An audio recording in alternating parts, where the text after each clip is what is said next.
Hello fantasy folks, welcome back to my channel and I hope you are having an excellent week. With just over a day left, I hope you are ready with your teams for the deadline. This is the last preseason video where I'll review a few teams and reveal my own team. So without any further delays, let's get on with the reviews. Our first team review is for Atlas_FPL. They have got 2.5 million in the bank to upgrade Aubameyang after game week 1 into Kane, Lukaku or even Vardy, and they said they love James Ward-Prowse.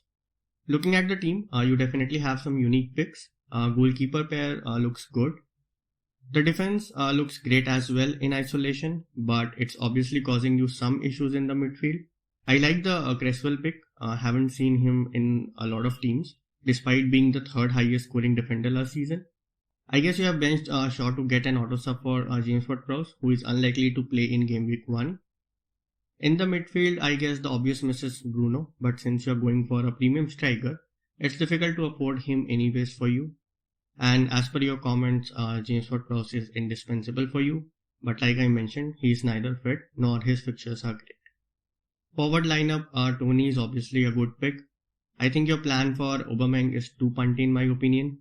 And the reason is game week 1 is the most uncertain game week of all 38 game weeks.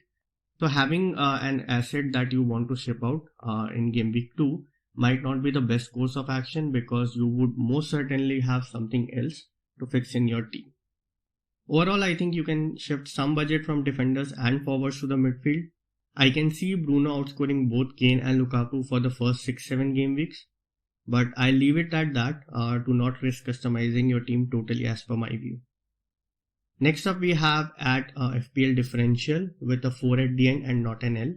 They like Beckman and Foster double up based on Watford's championship season, and I agree with that. Watford I think kept 23 clean sheets, so it's definitely a good record. And they are satisfied with their team and I would not change a lot myself here anyways. Goalkeeper pair, I agree with the Watford defense assessment, but still feel Premier League will be a different taste for them. So I'm not fully convinced on Watford yet, but it's still a good differential pair to have. I hope it works out for you. Defense looks solid. Veltman and Ayling rotate well, and Tsimikas for at least 2-3 game weeks is good to go. Again, not a lot needed to be said for your midfield and forward lineup. Pretty standard stuff as per the fixtures. I would have only changed Rafinha for his fixtures, but at the same time I do see the appeal very well. And you rightly called it out yourself in the comments that Greenwood's place is fragile, and I like your backup plan of Gundo, though I wouldn't mind leaving Greenwood in for a few game weeks. All in all, a good team, close to the template, but that's not a problem. Next up we have FPL Kush. I came to know him recently as we did a draft together. He did not have any comments except that he has 0 million in the bank. He has gone with the Watford goalkeeper pair as well, so you know what I feel about that. Different from the template roster and I hope it works. Again, a decent backline, not much to ponder upon. Veltman and Ayling rotate well and Tsimikas should start for few game weeks at least. I like Son in the midfield, but again Rafinha's fixtures are not great, but I get the appeal. Ings and Antonio are definitely good picks as well. Overall, a good team, though what worries me is that your team is quite rigid. With Obafemi, Tsimikas, Brownhill and 0 million in the bank, your options are quite limited for now. 4-4-2 looks good as long as Tsimikas is starting, but post that you would have to find some bank balance to upgrade one of Tsimikas, Brownhill or Obafemi. Next up we have at actor_Abdul. They also have 0 million in the bank. They are targeting attack early on. They can't fit Mahrez and Ings, hence they have gone with Gundo instead of Mahrez. Their plan is to downgrade Gundo to Rafinha in game week 3 to 5, which gives him enough to upgrade a 4 million to Cody. Overall, I like the team. Good goalkeeper pair, again close to the template, but for a reason. Midfield and forward lineup is definitely great. No questions on any of them really, except maybe City asset for tough fixtures, but that's just nitpicking. For your defense line, you mentioned you have a plan around game week 3 to 5 to downgrade Gundo and upgrade a 4 million defender to Cody. But the thing is, 0 million in the bank might make things really difficult for you. One injury and your plan may suffer. So my only suggestion would be to find 0.5 or 1 million for your bank. Next is at United Regime. They too have 0 million in the bank.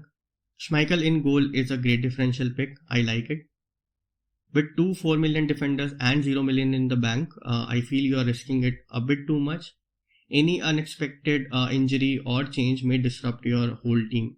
Other than that, pretty solid midfield and forward lineup. I like certain off-template picks like Pepe and Wilson. Like the previous team, I would only suggest to see if you can save approximately 1 million here and there. Maybe Wilson to Tony does that for you. Next up is at FPL Safir. They have 2 million in the bank. They are planning to bring in Tsimikas and upgrade Obafemi to a 5 million striker. They are also planning to upgrade Grealish to Son once Man City have their full strength back. Again, fairly obvious goalkeeper pairing, so no comments there. I like the defense too. Like I mentioned, Luke Ayling and Veltman rotate well, though you can definitely downgrade Rand to Tsimikas for now and do the exact swap later when Wolves have great fixtures. In the midfield, Fernandes, Salah and Grealish are obviously good choices, but you can definitely upgrade one of your two budget mids to a 7 million plus player like Barnes or a Greenwood. I think having 0.5 to 1 million is good enough for contingency. Grealish to Son may take a few game weeks for you, or you might not even want to do that, so you can recalibrate for that later, I feel. Talking about the forwards, Antonio is definitely good, but I have concerns over Adam's fixtures. And lastly, I do not see a lot of benefit in upgrading Obafemi to a 5 million striker as long as we do not have a nailed on starter for that price. So you can save the cash there. Next we have at Paddyboy 1983, who also has 0 million in the bank. So a lot of teams with 0 million in the bank. Sanchez and Beckman pair is definitely rare. The fixture rotation for Brighton and Watford is not the best, but it's decent enough. First of all, I'm assuming you won't be benching Tony or Wood for Bissouma. As a squad, it's quite interesting. Wood had a great season, but his fixtures are not the best. So I'm not a big fan of this pick, to be honest. Buendia might not recover in time. Maybe you can consider swapping him for another midfielder and swapping Wood for Ings to cover Villa attack. Other picks are definitely fair. And lastly, like always, I would suggest you to save some money in the bank, maybe downgrade one of your defenders. Next up we have at IM5, which is obviously me, so we are done with the reviews and here is my team. So I have 1 million in the bank for future contingencies. I have gone with Sanchez and Meslier as my goalkeeper pair, which on the face of it looks expensive, but costs the same as Martinez plus a 4 million goalkeeper. The reason for going with two starting goalkeepers rather than one is primarily a long-term plan. I don't want to spend any transfers on any of my keepers, and a combination of these two give me a good rotation. These are their fixtures till game week 15, where I can find at least one easy fixture between the two. So this for me justifies the extra premium I'm paying for the goalkeeper pair. At defense, TA and Shaw are the mainstay, and Veltman and Amartey were going to be my third defenders, who I would have rotated as long as Amartey lasted. With Robbo's injury, I have got Tsimikas as my fifth defender. I'll start him as a decoy and keep Amartey or Veltman as first sub in the same priority as I would have started them if I did not have Tsimikas. My plan is to move one of Amartey or Tsimikas for Ran in game week 4, but I might have to do it soon based on the information we got that Leicester have agreed on the Westergaard deal. So I'll see what I'll do about Amartey. Maybe I change him before game week 1 as well. In the midfield, I have Bruno, Salah as the premium picks for captaincy, and Barnes and Benrahma are for a foreseeable future, while Greenwood is for a few game weeks only. Salah and Bruno need no commentary, and as for Barnes and Benrahma, they have looked great with their respective teams and have decent fixture run till game week 7. Greenwood comes in as a wildcard pick to stay for 2 to 3 game weeks and give way to any other informed midfielder later. I think 7.5 million is a good price bracket which allows me to swap him for a lot of other options. I like to play 3-5-2 and hence I've opted for Obafemi as my third striker, who is nothing more than a budget enabler. Tony obviously had a great season and comes in as a flair pick more than anything else. His fixtures are not the best, but I'm backing him to return at least once every 2 games. Inclusion of Ings also does not need too much of explanation. I think he starts regardless of Watkins' fitness and has previously thrived in a 2-striker formation in Southampton. I expect him to be the penalty taker as well, but that's more of a wait and watch. I'm almost certain I'm not going to change anything, but won't be guilty of making one or two changes as we approach the deadline. And it seems like Amartey might as well make way before game week 1 deadline. As for the captaincy, I am on Salah right now, but I'll take a late decision, but it's highly unlikely that I'll move from Salah. I would love to hear your thoughts, so please let me know what you think in the comments below. I'll also post this on Twitter shortly if you want to discuss anything there.